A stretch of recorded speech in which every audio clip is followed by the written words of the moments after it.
Hello everyone, welcome to my channel. You're watching English Study with Shweta. आज की इस video में हम सीखेंगे कुछ कंफ्यूजिंग इंग्लिश वर्ब्स। अब इन वर्ब्स को समझना बहुत इसेंशियल है इंग्लिश लर्निंग जर्नी में, क्योंकि इससे आपकी कम्युनिकेशन इफ़ेक्टिव होगी और जितने भी मिसकम्युनिकेशन होते हैं इन कंफ्यूजिंग वर्ब्स की वजह से आप उन्हें अवॉइड कर पाएंगे, जिससे कि आपकी क्लैरिटी इम्प्रूव होगी and choosing the correct verb ensures your message is clear and precise and it will also enhance your grammar skills. तो चलिए शुरुआत करते हैं आज की इस वीडियो की और सीखते हैं कुछ most confusing English verbs. Our first set of confusing verbs is lie or lay. They both have kind of similar meaning and somehow they get confused a lot. So lie or lay. Lie means to recline. Okay, झुकना. सहारा लेकर लेटना उसे हम lie कहते हैं. Like the example given here, मैं हर शाम सोफे पर लेटता हूँ. I lie on the couch every evening. I lie on the couch every evening. अगर बात करें ले की तो इसका मतलब होता है टू पुट समथिंग डाउन, किसी वस्तु को, किसी ऑब्जेक्ट को नीचे रखना. फॉर एग्ज़ाम्पल, कृपया किताब को मेज पर रख दो. सो यहाँ पर ऑब्जेक्ट है किताब, book, and we are putting it down on the table, तो हम ले का यूज़ करेंगे. Please lay the book on the table. Please lay the book on the table. Then we have borrow और lend. borrow और lend. borrow का मतलब होता है उधार लेना, थोड़े समय के लिए किसी चीज़ को ले लेना, to take something temporarily. जैसे कि क्या मैं आपका पेन ले सकता हूँ? Can I borrow your pen? Can I borrow your pen? वहीं बात करें अगर हम lend की तो इसका मतलब होता है टू गिव समथिंग टेम्पररी, यानी किसी को कुछ थोड़ी देर के लिए दे देना, उधार देना. राइट.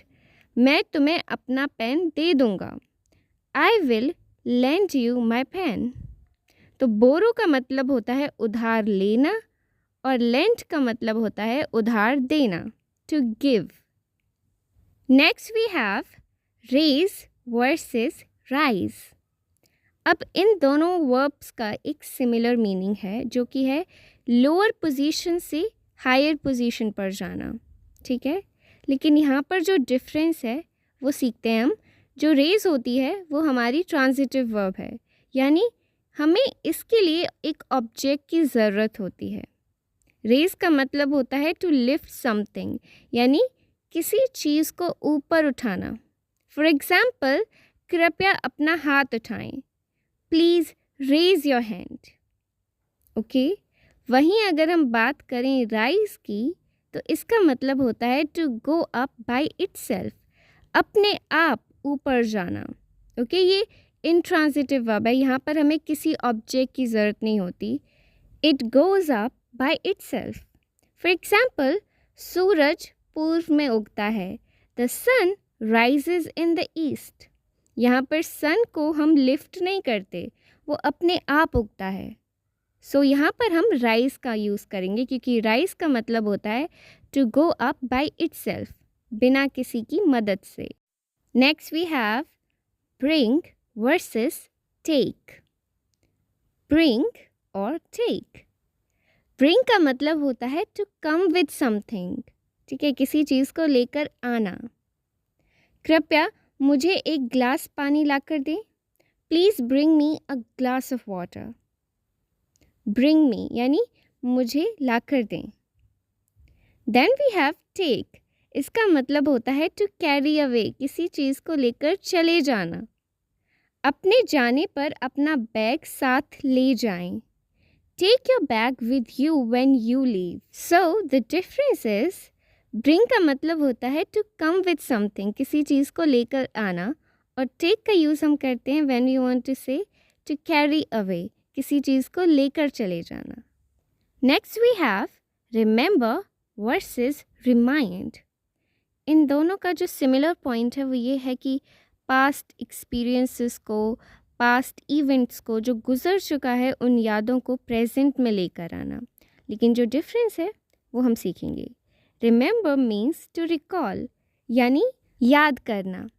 मुझे याद है कि मैं उससे पार्टी में मिला था। I remember meeting her at the party. I remember यानी मुझे याद है। Then we have remind. It means to make someone remember, किसी को याद दिलाना। It require effort. कृपया मुझे उसे कॉल करने की याद दिलाएं। Please remind me to call her. Please remind me to call her.